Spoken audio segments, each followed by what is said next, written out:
بحث الامثال. امثال جمع ده د مثال، او مثال لازم د پاره د توضیح د مقصود، لکه څنګه چې قسم راځي د پاره د تاکید د مقصود، چې نفس خبره مقصود هغه مضبوطی طریقې سره ثابت شي.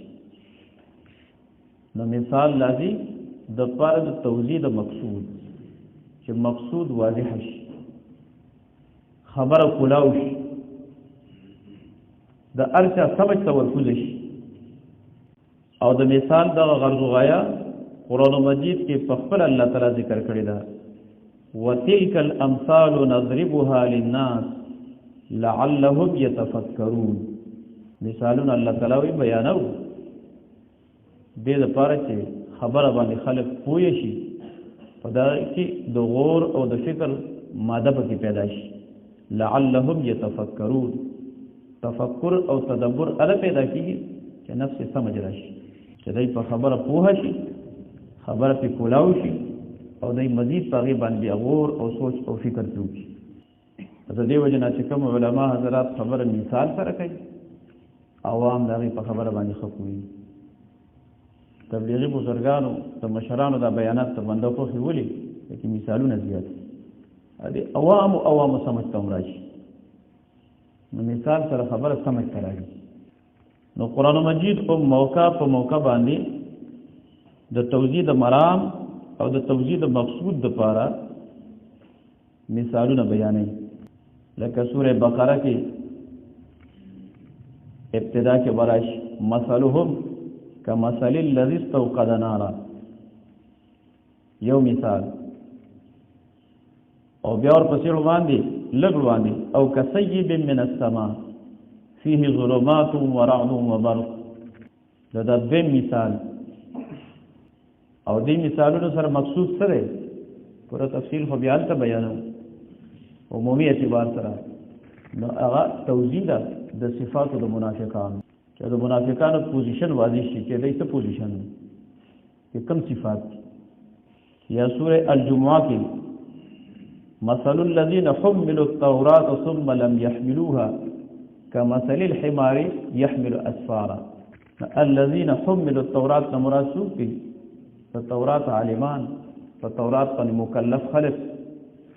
حملوا التوراة كلفوا التوراة، چې دای په تورات باندې مکلف کړی شو، ولیکن دای خپل ذمہ داری سره اون رسوله. نو الله جل جلاله دا غي مثال ورکړه ده د خر سره، کمثل الحمار يحمل اسفارا. د عالم بعمل مثال ده، د عالم بعمل مثال ده. ځکه دا علماء په تورات باندې پویو، په انجیل باندې پویو. دغه مثال په تور باندې خار ده، او په هغه باندې غټه کاټنې دي کتابونه کېږي، د پاغه باندې صرف او صرف بوجي اته څه فائدہ نه. الله تعالی ذکر اسمه علم د زموږ حفاظت نصیب کړي. من علم لا ينفع، حدیث پاک کې په نام وختل شوی ده، اللهم اني اعوذ بك من علم لا ينفع. یا الله پاک د داسې علم نه پناه غواړم چې ای کې نفعي نه پکې زمانه پي او نه پکې د غیر نه پي، دا نفع نه خالی ده. داسې علم نه رسول پاک علیه الصلاۃ والسلام د پناه چل خودلې موږ. د نبی کریم علیه السلام علم او نافع په دې کې تعلیم مقصود دی امت. او دارنګه سوره الحج کې به مراشي مثال د توحید د مسلې د سمجھاولو لپاره، د غیر الله د پوزیشن د واضح کولو لپاره، چې لن يخلقوا ذبابا ولم يجتمعوا له. غیر الله مچری شي پیدا کوله، نستاخر به د خټې کم ځای کې وباسي. هغه د ځان نه مچ کا درته نشي شړلې، د دتانه به دشمنان څنګه وشړي. دا بحث سره تورسي. ورپسې بل بحث مضامین د قرآن مجید، علوم د قرآن مجید، یعنی قرآن مجید څو مضامین ذکر کوي. نو قرآن مجید چې دی نو دا خدا منبع د پاره د تمام علوم، او قرآن مجید چې دی نو دا خو یو مخزن دی د علوم او د معارفو. ولیکن قرآن مجید چې کوم مضامین زیات پر ذکر کوي نو د هغې متعلق څو اقوال دي د ائمه تفسیر. نو یو قول دا چې قرآن مجید اساسی مضامین ذکر کوي 3. یو توحید د باری تعالی، دویمه مسله د رسالت، او 3 معاد قیامت باس بعد الموت. او دا خبره علامه شمس الحق افغانی رحمت الله علیه علوم القرآن کې کړی ده. علوم القرآن په نوم باندې ګڼ کتابونه لیکلي شوي دي او ټول د فائدې نه خالی نه دي، ولیکن په دې کې 2 کتابونه خصوصا په اردو کې دته وو، عربی کې الاتقان فی علوم القرآن دی، مناهل العرفان وغیرہ وغیرہ بلا کتابونه لیکلي شوي دي، قیمتي کتابونه دي. او په اردو کې دا غدوا یو د علامه شمس الحق افغانی رحمت الله علیه علوم القرآن ډېر زیات انتهایی بهترین کتاب دی او ځان له خامخا پیدا کړي او د دې مطالعه د قرآن مجید او د تفسیر د طالب علم لپاره انتهایی ضروري ده. او دویم علوم القرآن د شیخ الاسلام حضرت مولانا مفتی تقی عثمانی صاحب دامت برکاتهم یو ډېر بهترین کتاب. نو افغانی صاحب رحمت الله علیه فرمایي چې اساسی مضامین د قرآن مجید 3 دي: توحید، رسالت، معاد. دویم قول امام شاه ولی الله محدث دهلوی رحمت الله علیه فرمایي چې قرآن مجید 5 علوم ذکر کوي. نمبر 1 علم الاحکام، نمبر 2 علم المحاسمه، او نمبر 3 علم التذکیر بآلاء الله، او نمبر 4 علم التذکیر بأیام الله، او نمبر 5 علم التذکیر بالموت وما بعده. دا 5 اساسی مضامین ذکر کوي قرآن مجید. احکام جمع د حکم ده او د حکم نه مراد اکه حکم دی چې موږ او تاسو د اصول کتابونو کې وایو، خصوصا توضیح تلوی کې چې خطاب الله تعالی المتعلق بافعال المكلفين بالاقتضاء او التخيير. دا الله تعالی خطاب ته وایي چې د مکلف مخلوق د افعال سره متعلق، که انسانان دي که پیریان دي، او چې مکلف مخلوق دی دا غي سره د الله تعالی کوم خطاب متعلق دی او چاہے تعلق په طریقې د اقتضا باندې دی طلب، او یا په طریقې د تخیر باندې چې دې ته اپ شری کوي کني کوي، او اپ لغه بیا تقسیمی کې واجب تا، مندوب او مستحب تا. واجب نه مراد واجب بمعنی عام، فرض پکې داخل دی. واجب نه مراد واجب اصطلاحي د احناف و حضرات فقط نه بمعنی عام ضروری. او دارنګ مباح، حرام، مکروه تحریمی، مکروه تنزیهی تا. دا ټول بیا اقسام. او د علم المخاصمه متعلق سلاسل سبعو کی تفصیل بیان شو چې دا مناظره به دلایل وي د فرق اربعو زوالو سره اصالتن او د نور سره طبعا. او علم التذکیر بآلاء الله، آلاء مراد نعم دي، فبأي آلاء ربكما تكذبان. او آلاء دا جمع ده اله، فاله حرفینها اله اسمی اسم دی جمع آلاء راځي. او یو هغه اله چې هغه حرفی دی، شرط من البصره الى الكوفه، الى الكوفه ولا الانا ذکر حرف. نو الله جل جلاله خپل نعمتونه بیانوي. اذكروا نعمتي التي انعمت عليكم، اذكروا نعمتي التي انعمت عليكم، خپل نعمتونه بیانوي. او دې سره مقصود دی چې په بنده کې جذبه د اطاعت پیدا شي، چې په دې کې نمک حرامي نه کنه، د په دې کې جذبه د طاعت او د اطاعت پیدا شي. او علم التذکیر بایام الله، د ایام الله نه مراد وقایع دي، ذکر د یوم او مراد تینا واقعا، ځکه واقعات چې دي دا په مختلفو اوقاتو کې واقع کیږي. نو الله تعالی وقایع بیانوي، چا باندې انعام کړی نو د هغې تفصیل بیانوي، ایمان یې راوړی دی، هدایت یې اختیار کړی دی، د پیغمبر اتباع یې کړې ده، د پیغمبر امداد یې کړی دی، هغه مال او جان سره سپورټ کړی دی، د هغې ته مې دا ورکړی دي، دا ورکړی دي، دا ورکړی دي، دی کامیاب. او دارنګې چې چا د پیغمبر مخالفت کړی دی، مقابله یې کړې ده، د حق د دای په مقابله کې ودرېدلی دی، رکاوټ جوړ شوی دی،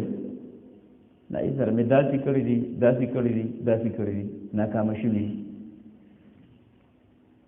دې ټولو ته ایام الله ویلی شي. التذکیر بایام الله، التذکیر بوقایع الله. او پنځم علم علم التذکیر بالموت وما بعده،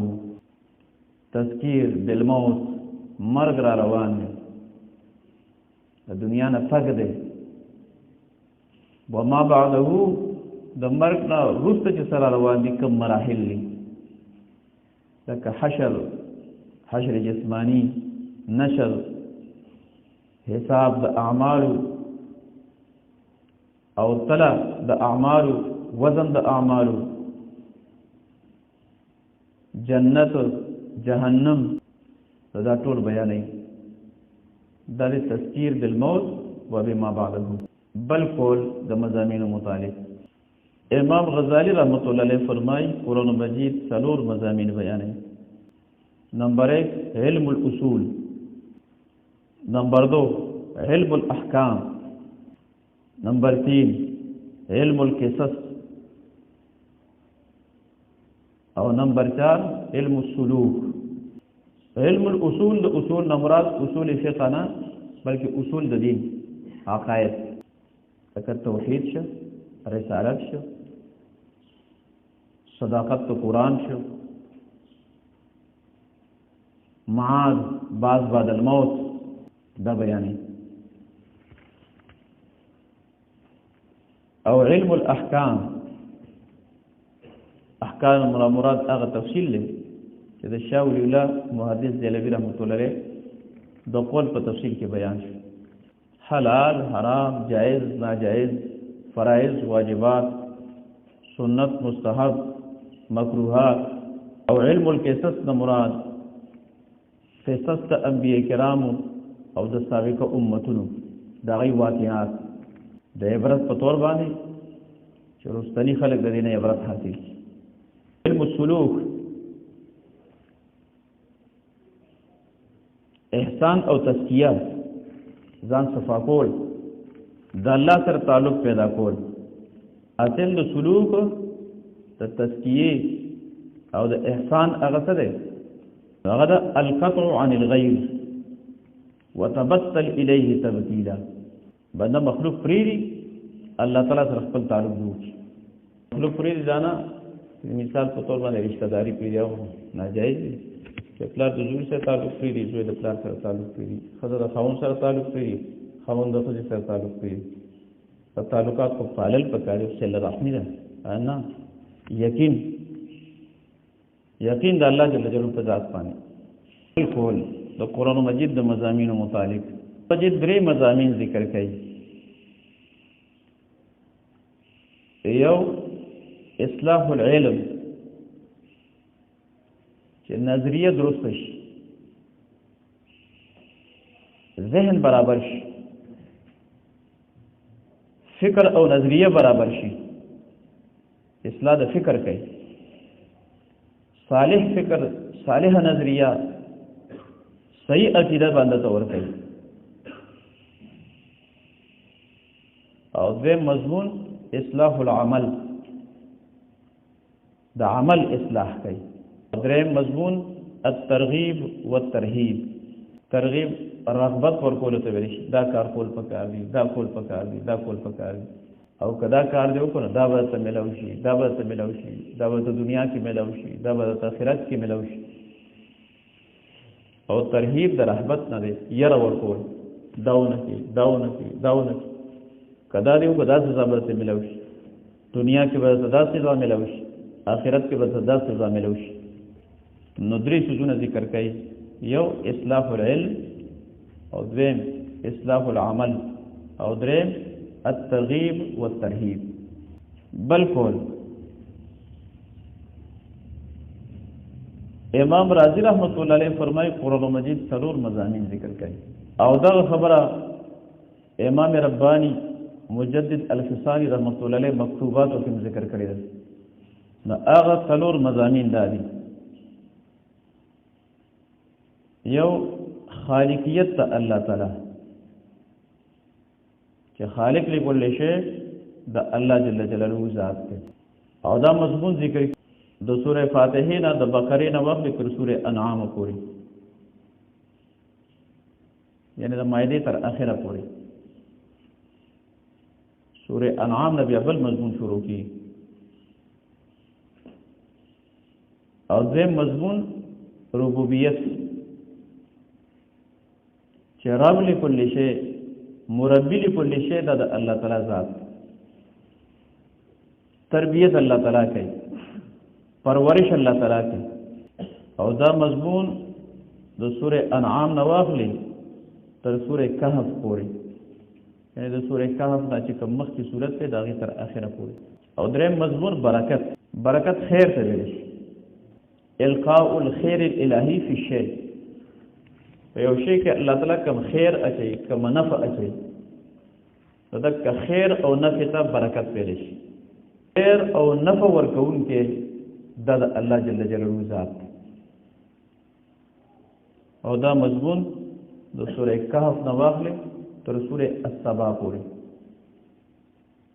د سوره السبا نه چلوان دي کوم سورته داغه تر اخره پورې او څلورم مضمون چې دی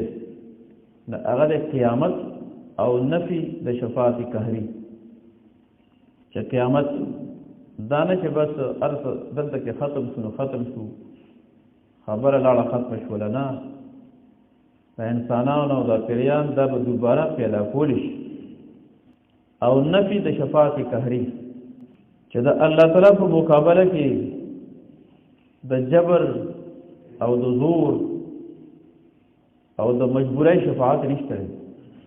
الله تعالی د اچا نه مجبور نه دی د خدای هیڅ مجبوری نشته دلته کې پیاده خبره په دې ځان په یو پکاري چې شفاعت دوه قسمه ده یو د شفاعت ماذونه او یو د شفاعت قهریه یا شفاعت غالبه شفاعت غالبه د مشرکین نظریه و شفاعت قهریه د مشرکین نظریه و او شفاعت ماذونه د قرآن و سنت نظریه ده د الله جل جلاله د چا متعلق خوخی چې مسلمان وي مؤمن وي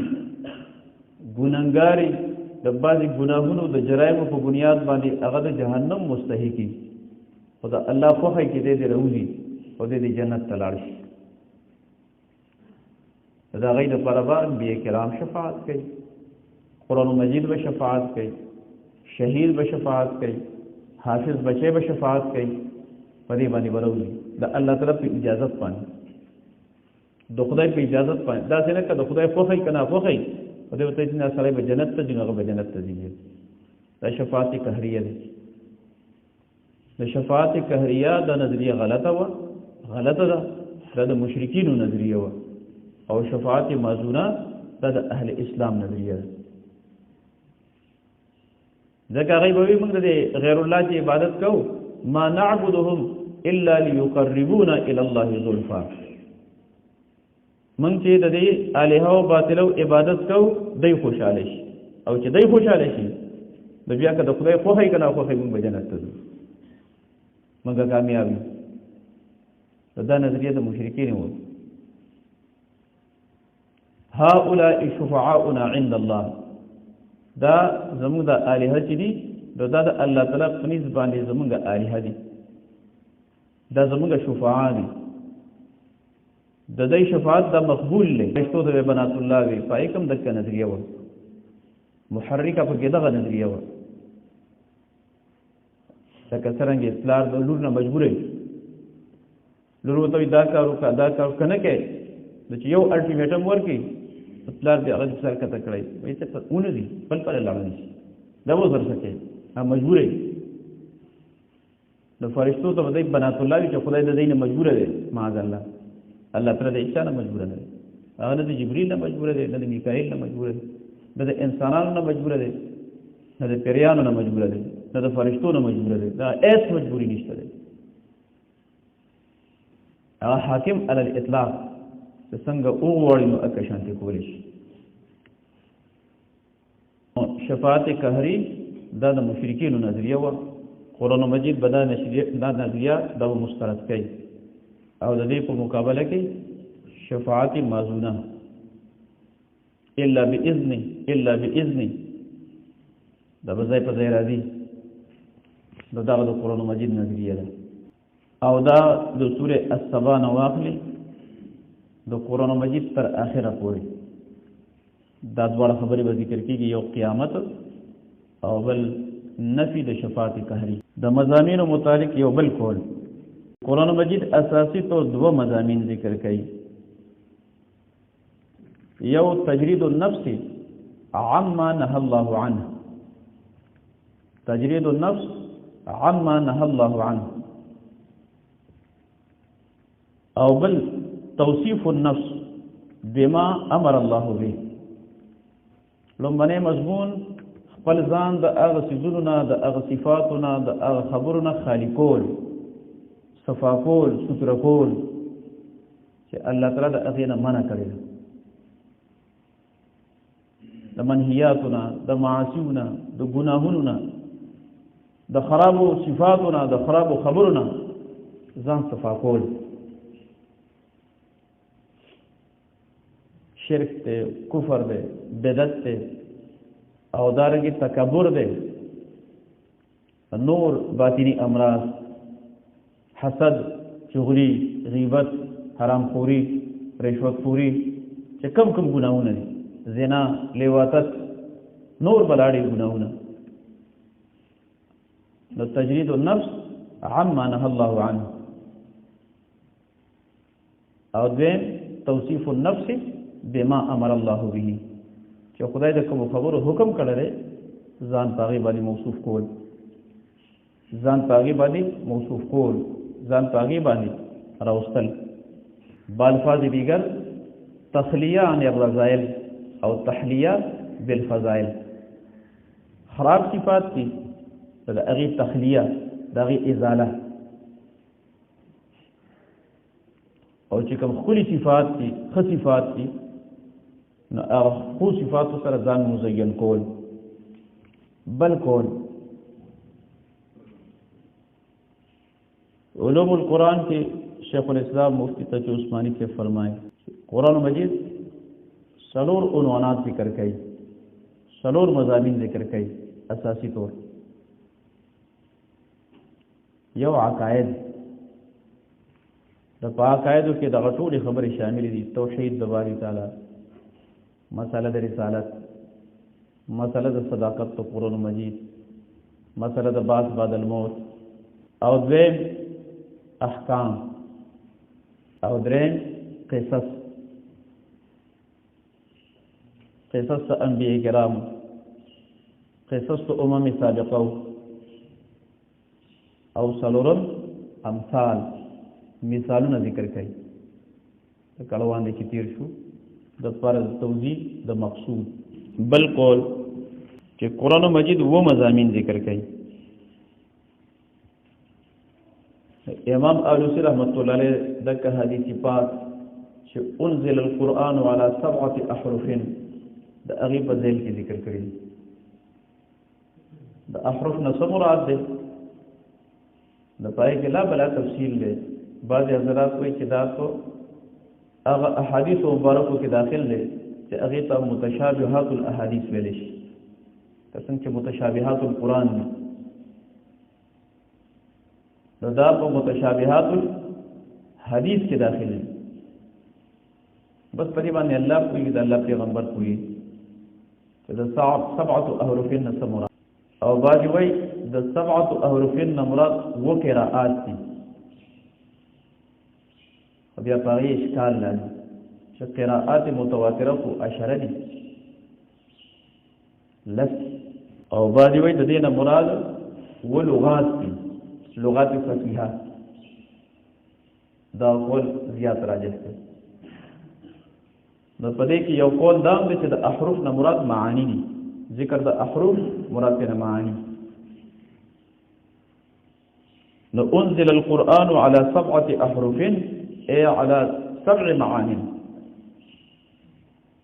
قرآن مجید په وو اساسي مضامین باندې مشتمل دی نو هغه وو اساسي مضامین کوم دي امام آلوسی رحمت الله علیه پای کې بیا د وقوع ذکر کړی یو قول دا چې دا وو مضامین ذکر کړي نمبر 1 عقاید تفسیر هغه چې کوم مخکې بیان شي نمبر 2 احکام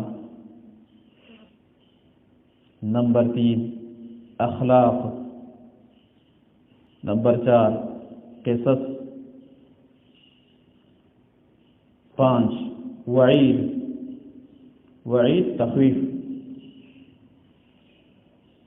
6 وعد بشارت سے مراد او 7 امثال مثالون دویم قول چې امام آلوسی رحمت الله علیه ذکر کړی وای د وو مضامینو نه مراد دا دي امر نمبر 1 نمبر 2 نہیں نمبر 3 حلال نمبر 4 حرام نمبر 5 محکم نمبر 6 متشابہ نمبر 7 امثال بل قول د مضامین متعلق اخرانه قول اقوال خنور بلاړي دي بارد سوره به ذکر کوو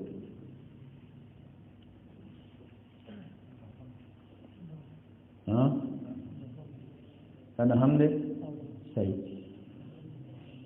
زکات به کنه هم بارها توحید رسالت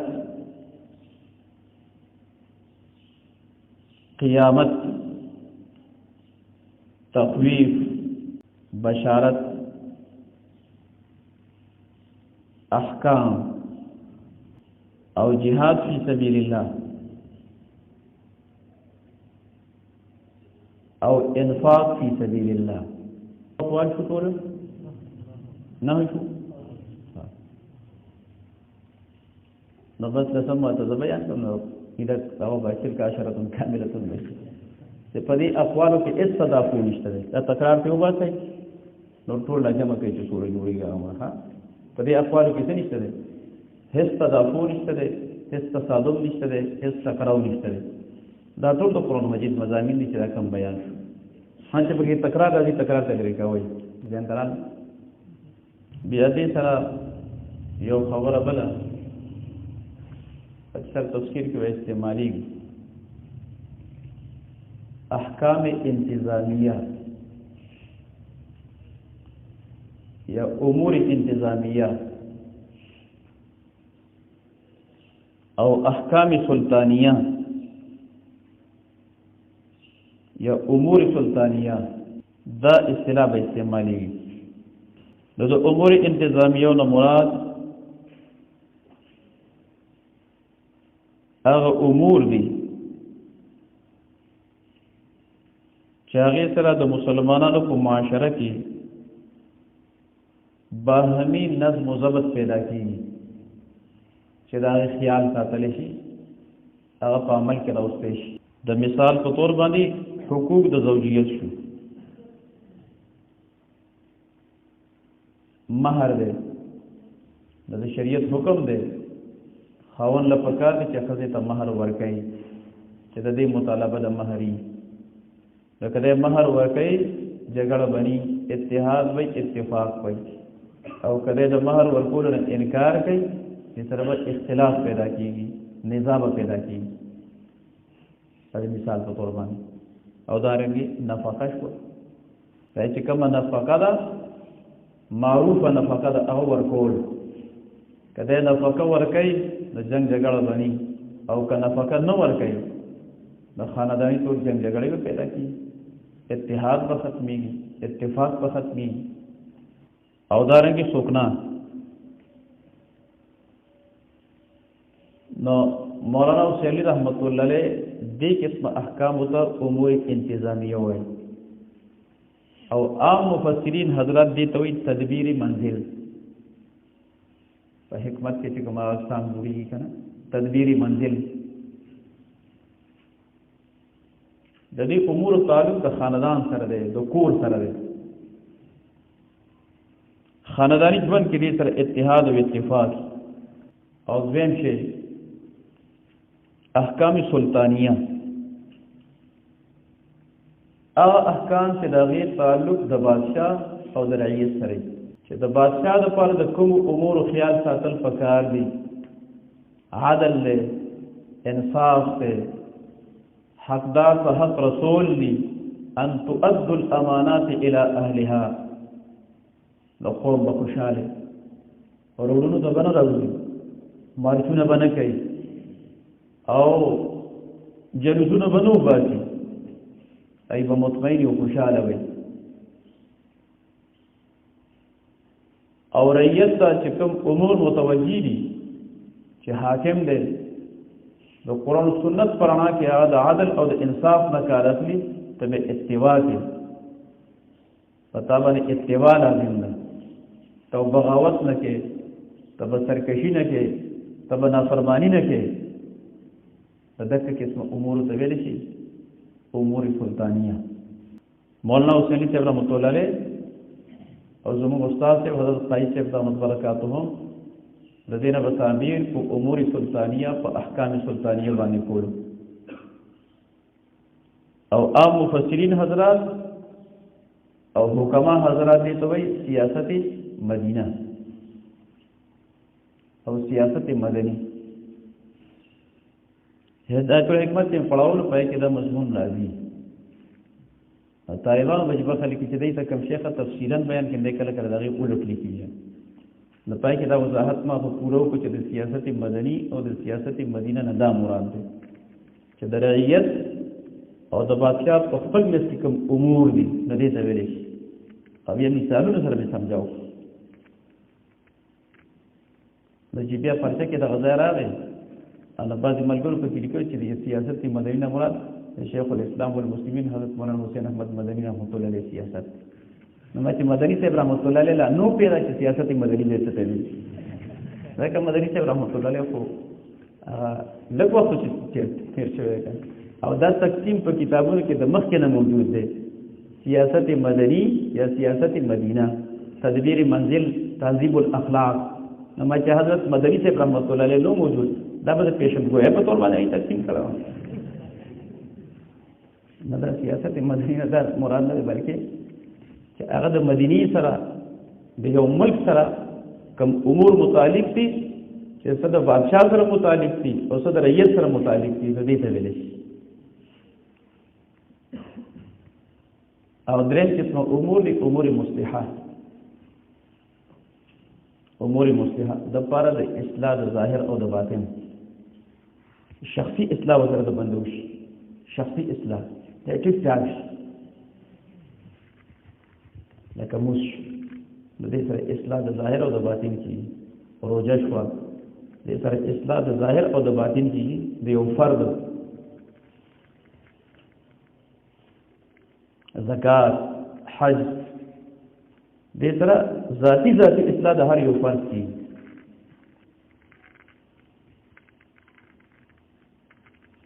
او دې ته عام مفسرین حضرات او علماء د حکمت تهذیب الاخلاق وایي. دا درې قسم امور شو، درې قسم احکام شو. یو احکام سلطانیه او بل امور انتظامیه او بل امور مصلحه. نو امور مصلحه دا تهذیب الاخلاق دی. او امور انتظامیه دا تدبیر منزل دی او احکام سلطانیه دا سیاست مدینه دا بحث ختم شي.